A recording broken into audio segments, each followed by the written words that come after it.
No hello! Löysin häkkivarastosta 20 vuotta vanhan takin, jonka mä oon hankkinut vuonna 2005 tai 2006 vuoden alusta Tampereen Sokokselta ja se maksoi huimat 129 €. Lienee untuva takki ja en ole kauheasti käyttänyt ja nyt ajattelin, että minäpä tuon sen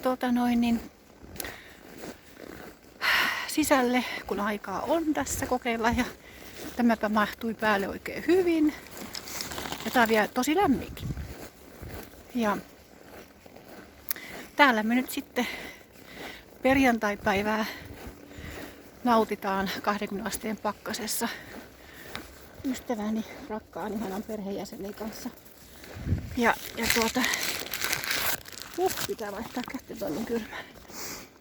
Nautitaan tästä pakkaspäivästä ja tää on taas kohta ohi. Kohta on kevät ja tulee sateet ja lämpö ja pääsee järveen uimaan ja niin poispäin. Mutta meidän ihmisten täytyisi oppia nauttiin aina näistä hetkistä, mitä meillä on, eikä aina miettiä, että sitten on se juhannus ja sitten on se kesä ja sitten on taas sitä ja tätä ja joulua, kun voi sillä ihan tässä hetkessä. Ja itsekin joutun tekemään paljon töitä, että pystyy elämään tässä hetkessä 56-vuotiaana, melkein 57-vuotiaana.